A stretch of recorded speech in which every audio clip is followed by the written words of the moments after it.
tenemos que abordar nosotros el estudio ahora de la civilización romana, otra gran civilización de la antigüedad, a la cual además nosotros los occidentales le debemos mucho, de lo que nos han dejado los romanos.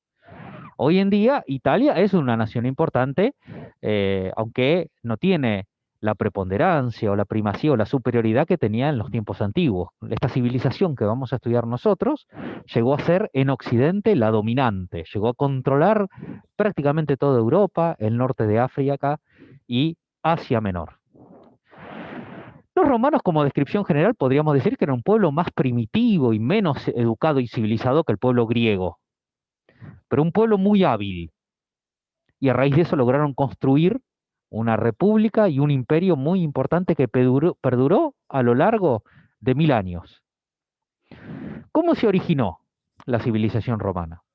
Tenemos una leyenda y tenemos la historia. La leyenda hay elementos que no podemos verificar si fueron así. Lo que nos dice la leyenda, claro, los romanos querían describir su historia como viniendo de alguien importante. Entonces contaban que el rey de Eneas de Troya se escapó de Troya y se instaló en la península itálica, donde ahora es Italia. Y allí tuvo descendientes, y esos tuvieron descendientes, descendientes, descendientes, hasta que por una disputa de poder quedaron abandonados dos gemelos, bebés, Rómulo y Remo. Y dice la leyenda que lograron sobrevivir estos dos gemelos porque una loba les dio de mamar leche, y así sobrevivieron. Y estos dos, Rómulo y Remo, fueron los que construyeron la ciudad de Roma. Y dice la leyenda que le hicieron murallas para defenderla. Y declararon que esas murallas iban a ser sagradas. Y que en una oportunidad Remo pasó por arriba de la muralla. Y Rómulo, para defender la muralla, lo mató a su hermano. Y en eso está la historia del origen de la civilización romana. Por eso a Rómulo se le dice que es fraticida, porque mató al hermano. Frater en latín. Eso es una leyenda.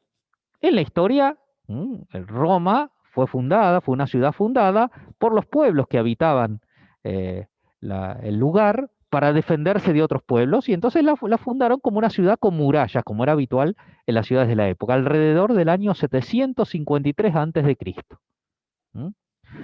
A raíz de este origen es que el símbolo de Roma y en parte de Italia es la loba con los dos gemelos, con los dos bebés. Por ejemplo, eso es un edificio que está en Misiones, en Posadas, de la Sociedad Italiana. ¿Mm? Y ¿mm? este es el escudo de la Roma, del equipo de fútbol, que juega en la primera división italiana. Abel Balbo, por ejemplo, jugó acá y a la derecha está el estadio. Como ustedes ven, está la loba con los dos bebés, porque es el símbolo de la ciudad. Ahora vamos a la historia. A lo largo de su historia, la civilización romana, y esto es importante, a veces cuando hablamos de Roma nos referimos a la ciudad y otras veces nos referimos a toda la civilización romana, no solo a la ciudad. En su origen fue una ciudad-estado, como la que hemos estudiado que existían en Grecia y que existían en la Mesopotamia. O sea, una ciudad con su rey, independiente y autónoma. Tenían una monarquía, tenían un rey. Ahora, en un momento tuvieron un rey llamado Tarquino, Tarquino el Soberbio, que se aprovechaba de que era el rey para gobernar como él quería, sin respetar a los pobladores de Roma. Y tenía un hijo que se aprovechaba, que era el hijo del rey, para hacer lo mismo, y dicen que maltrató a una chica. Entonces eso hizo que los romanos se enojaran mucho, lo sacaran al rey y dijeran: no queremos tener más reyes. Hicieron una revolución y no pusieron otro rey, sino que dijeron: no queremos más reyes. Entonces, en lugar de una monarquía, instalaron una república. ¿Qué diferencia hay? En la monarquía gobierna uno, que es el rey, que gobierna hasta que se muera, y que cuando muere sigue siendo su hijo el rey. En la república no. En la república no gobierna uno, gobiernan varios para tener el poder repartido y que nadie se pueda abusar mucho. Y esos que gobiernan porque se los elige, son electivos, se llaman magistrados. Y no gobiernan para siempre, gobiernan por un tiempo y después se elige otro. Eso es lo que pasó en la República Romana. Alrededor del 366 antes de Cristo, cuando la civilización romana ocupaba casi toda Italia, se produce el cambio de monarquía a república y conquista la civilización romana Grecia, conquista parte del imperio de Alejandro y casi toda Europa. Pero en un momento se hizo tan grande la república que empezó a haber luchas entre los distintos magistrados, entre los generales, para ver quién gobernaba, quién tenía más poder. Hasta que vino un cónsul, un magistrado llamado Octavio, y impuso la paz. Y entonces lo reconocieron como príncipe. Y ahí nació el imperio romano, en donde pasan a tener un emperador de nuevo. Fíjense, habían empezado con un rey y dijeron, no queremos más rey, vamos a tener república, y después terminaron con un emperador de nuevo. Monárquicos con un imperio, es decir, una gran extensión que tenía con distintas provincias y sometiendo a distintos pueblos. Ese imperio, al principio, el emperador no concentraba todo el poder absoluto, en la época del Principado. Con el tiempo, se fue haciendo más poderoso el emperador, más poderoso el emperador, y pasó a ser el dominus, el señor. Y eso se llama el dominado, un emperador más poderoso. Pero lo que empezó a pasar es que cada vez que se moría el emperador, empezaba a haber luchas por gente que quería ser el nuevo emperador.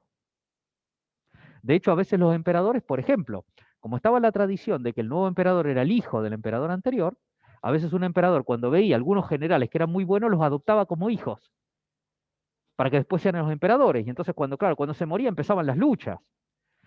Entonces lo que empezaron a hacer algunos emperadores es decir, bueno, por ejemplo, tenían un hijo y adoptaban a un general, tenían dos, dejaban escrito que cuando él muriese el imperio se iba a dividir en dos y la mitad la iba a tener cada uno, para que no se peleen. O en cuatro.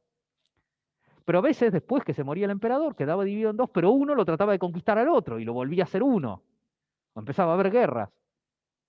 Hasta que definitivamente quedó dividido en dos el imperio romano. Una parte de Oriente con capital en Constantinopla, donde hoy está Estambul, y una parte en Occidente con capital en Roma. Y así durante varios siglos estuvo dividido en dos hasta que la parte occidental cayó el último emperador, lo asaltaron Roma unas tribus germánicas, lo sacaron el último emperador y desapareció el occidental, pero el imperio oriental continuó 1000 años más. Entonces las cuatro etapas políticas de Roma.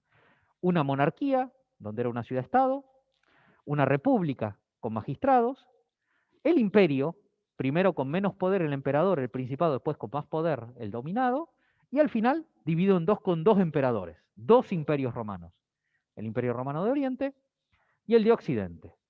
Acá podemos ver cómo fue desarrollándose. Aquí vemos Grecia, todavía Roma no existía, la civilización griega. Alrededor del 800 a.C., en el 753, se funda la ciudad amurallada de Roma, con su propio rey. Grecia coloniza, desarrolla colonias en lo que se conoció como la Magna Grecia, en Italia, el norte de África, y mientras tanto sigue creciendo esa ciudad de Roma en Italia, que empieza a expandirse, controla casi toda la península y conquistan a Grecia. Conquistan a Grecia, las colonias griegas, y se funda la República Romana, en donde ya dejan de tener rey y pasaron a tener a los magistrados. Esta República Romana logra una expansión muy importante con un general llamado Julio César, que conquista la Galia, que es el territorio del norte de Francia. Los derrota a los galos y expande mucho la ocupación de la República. Y lo nombran cónsul a Julio César, que era el magistrado superior, que después vamos a ver, y finalmente lo asesinan, como vamos a ver. Acá vemos una imagen de Julio César con sus legiones, con los soldados romanos. Y se siguió expandiendo hasta lograr una expansión máxima. Como podemos ver en este mapa marcado de verde, el Imperio Romano llegó a controlar el sur y el oeste de Europa, incluyendo la isla de la Gran Bretaña, todo el sur, no la región de Escocia, pero todo el resto también, todo el norte de África y Asia Menor, o sea, lo que había sido la civilización griega, el imperio de Alejandro y además más porque se fue hacia Occidente. Aquí vemos cómo de ser una ciudad amurallada, la ciudad-estado, la monarquía, se transforma en la República y se empieza a expandir, ocupa en la península de Italia, hasta que se expande más allá de las penínsulas la República Romana. Julio César conquista la Galia, se conquista el norte de África, aquí es donde vienen las alianzas con la reina Cleopatra en Egipto para que la apoye en Egipto también. Con el imperio, el emperador Augusto, el primer emperador, continúa, conquista Britania, Mauritania, y continúan las expansiones territoriales hasta alcanzar un dominio muy importante y ser antecedente de los occidentales.